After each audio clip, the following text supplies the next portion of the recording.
So this episode of GARO has a lot to unpack. So in this episode, we find out that at the end of the episode, Kaoru had actually had found a gate appearing on her neck that could only be seen in mirrors and such.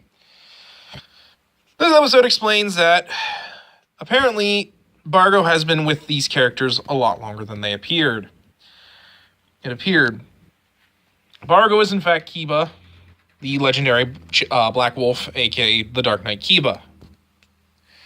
And in doing so, he has systematically attacked Rei by killing his girlfriend and father, as well as been the one responsible for killing Koga's dad, Taiga. Essentially, this episode basically gives us like a quick summation of all the events that Bargo has affected, particularly the fact that all these horrors have attacked the Eastern District. He was the one that put gates down so that they would devour humans and create powerful horrors for him to devour. This is because he had found the black magic book of the Makai realm, and in doing so made a contract with Messia. It's spelled Messiah, but the characters pronounce it Messia, so... oh, sorry. Indigestion. I just burped. Oh, that was sexy. Super sexy. Pure sex. And so, yeah. Koga... basically, Bargo had found the book and has been devouring horrors so that he can devour 1,000 of them, and then he could fuse with Messia and gain eternal life. And Koga and Rei finally realizing that they've been, tricked and connived into fighting each other, means that they need to work together to stop the watchdogs who are clearly in league with Bargo to prevent them from getting Bargo to 1,000 horrors, and also to find Kaoru and use her to be the gate for Messia's rebirth. Meanwhile, Kaoru has found her father's books that she's been looking for, and unfortunately, the book is still blank at the end page, and so that leaves Kaoru with a lot of wondering about why exactly the page is blank. But yeah, this is a really good episode. It finally ties up a lot of loose ends with it, while still leaving us a lot of mystery to what's going on exactly. But basically, it finally gives us closure, or at least a little bit of answers to certain questions we've had throughout the story, like who this mysterious Black Wolf is, what's up with Koga's killer, for that matter, why is Rei after Koga, who's really behind all that, what's up with the watchdogs. It really all is basically wrapped up here, so we can get into the final 3 episodes of the series. I think it's really good. It's very much of a downtime episode. It's very much a breather, which we've had a couple of breathers the last couple episodes. After, the last episode and this one are kind of breathers, in that the last one was a breather of, not giving us a lot of stuff to do with the arc. Whereas this here is kind of just a relaxed period before we get into the 3-parter that will be the end of the series. Well, this series, not the whole series in general. Just chapter Black Wolf. You know this.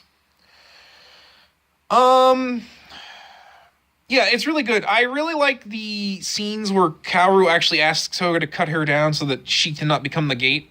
And Koga's like, I can't do that. I need you, Kaoru. It's probably the closest we get to him saying, I love you, until season 2, where he actually shows a lot more affection with her. We also get to see Rei finally admitting that he was wrong.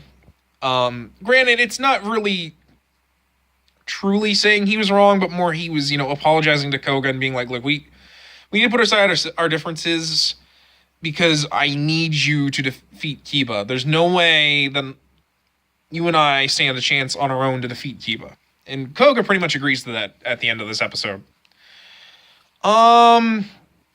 But yeah, and I also like Gonza in this because Gonza helps out a lot. And we get to see a lot of backstory with Kaoru.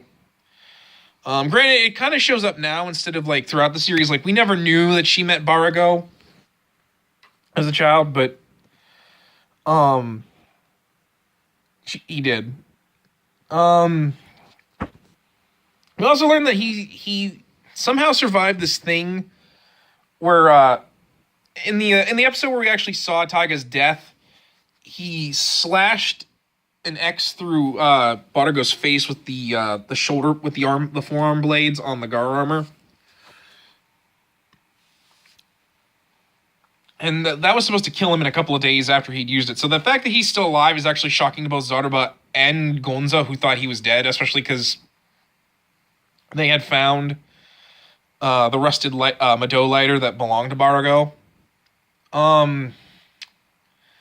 But otherwise, there really was not much to that. But yeah, it was kind of neat. And also, like, Koga actually, like, wondered why he didn't, like, what he's been doing with his life, especially since the person that killed his father is still alive. Which kind of stinks for him, because he had thought that was kind of closure, and, like, now it's all open wounds for him again. But I think because of Kaoru, he's a little bit more in control of himself. But yeah, it's a very good episode. It's mostly giving us closure to like the stuff with Kaoru's dad's picture book, the dream she'd had, the fact that Rey's finally admitted that, you know, Koga did not kill his fiance. And basically just kind of getting things all tied together so that Rey and Koga can finally work together to stop Barago. Especially because we see them fight Barago for a couple of seconds, and Barago trashes them. He doesn't even have to put on the armor. He just trashes them. That is how powerful he is. Other than that, it's just very much a breather episode. I really don't recommend this if you're just starting with the series. You very much want to watch everything that came before it, or else you're not really gonna. I got hair in my mouth.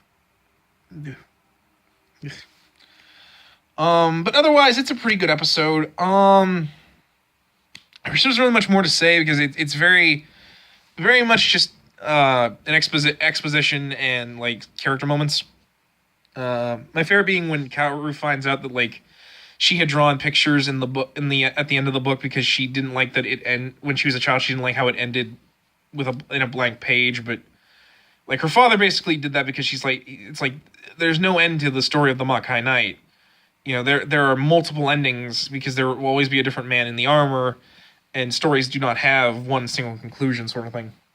A lot of good moments between Koga and Kaoru, particularly when Koga shows her the armor by doing this thing where like he makes the seal, the circle to summon the armor, and then leaves the sword there, and the armor comes down and just stands like a statue.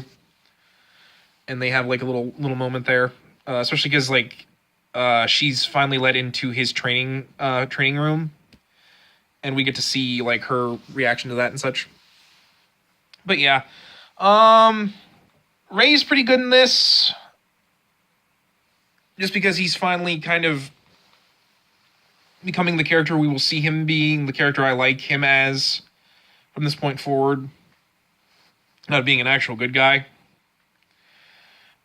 He's also really a lot more of the jokester since Koga is very much, you know, stoic. Oh, Rey is kind of the opposite in this. Although he can be stoic at times when he needs to be, but yeah. It's a pretty good episode. Like I said, I really don't want to say too much because it's very much like we're giving you a bunch of story beats before we get into the arc. And once again, they run everywhere. Like they leave the house, the Seijima mansion, and tell Gonza to look after Kaoru, and then they just run. They just run and walk off. Which again, in later seasons, we see that both Koga has a car that he can drive, and Rey has a bike. And they never use them. It's really dumb. I don't really understand, but whatever. So yeah, that was my review of episode 22. I'm sorry I didn't really get into saying much. Like, I didn't give my intro, but it's kind of just that kind of an episode. Like, that is my bigger complaint with this series sometimes, is that, like, they will only give you small bits of story, and then they'll do, like, monster of the week, monster of the week, monster of the week. A little bit of more hair. What? I don't even have a dog anymore, and I'm getting hair in my mouth. But, little bits of story, monster of the week, monster of the week, monster of the week, little bits of story. And then we have these huge exposition dumps because they haven't given us, like... And it's not even that, like, it's bad exposition. It's a good little, like, breather episode before you get into the final arc, which is only 3 episodes, but whatever. So yeah, it's a good episode, and this is one of the things that will plague the series as we go on. When we get into Makai Senki and season 4 more than Yami wa Torasumono and Goldstorm, mostly because Goldstorm and Yami wa Torasumono try to be much more serialized. I will admit I kind of like the way they do the serialization in seasons 3 and 5, but sometimes it kind of feels like the story moves too fast then with that way. Season 5 does it a little bit better because they go back to doing more Monster of the Week, where Ryoga, the Garo of seasons 3 and 5, actually gets to fight Monsters of the Week while having, like, the serialization part. In Yamamoto Rasamono, there were no unique horrors, except for this type called Mado horrors, and even then there was only like a handful of them, and they fought them multiple times.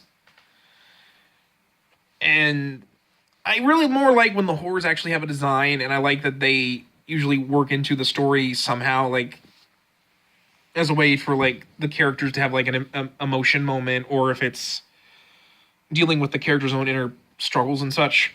Because that's when I think Garo is really at its best, is when they focus on giving these characters depth, and yet also working it into, like, the Monster of the Week fights. Because we've gotten story where, like, Koga and Kaoru have a plot about something in this season. A horror shows up, and the horror references the problem the two are having, or the thing that Koga and Kaoru are thinking about together at the same time. And to be fair, this is kind of that culmination where Koga and Kaoru can finally, like, be open and honest with each other, and where Rei can finally give them talk and, like, show that he's not a bad person. It's just, I kind of wish there were more bits like this, instead of just having this huge exposit dump where we get all these, like, story moments tied up, and then we just go straight into the final arc. But, it is what it is. It's not bad. It frustrates me that we get, like, these huge, like, non-action episodes that just kind of have to be there because we need to finally start wrapping up stuff, because we only have 3 episodes left, and most of that's going to be dedicated to fighting Kiba. I don't know. It's a flaw in this one, much so more than Makai Senki or Makai no Hana. I really do think they're better at it there. I just kind of wish that they could maybe do the pacing a little bit more like Goldstorm. Yamamoto Rasamono is just, it's kind of a thing in and of itself. When we get to it, it's going to be very different because of the fact that, like, everything is serialized, so it's going to be hard for me to kind of do a story recap for each episode, because basically, like, each one will, like, lead into the next. But yeah, so getting back to the episode, it's a good episode. One more thing I really do like is I like that, like, Zaruba and Silva have, like, a lot of witty banter with each other. That's really funny. Especially when they comment about how Koga says not very much, yet Rei says way too much. Basically that, Rei actually has emotions and Koga does not. That's why Rei is such a blabbermouth, because he wants to get across what Koga's trying to say. So, yeah. Good episode. not one I would recommend if you're not following along like with me, or if you haven't watched everything that came before it, because it very much is the culmination of all the little beats that they've dropped here and there. So yeah, that's it, guys. I'm Zangetsu 134, and I will see you at the next one. Take care.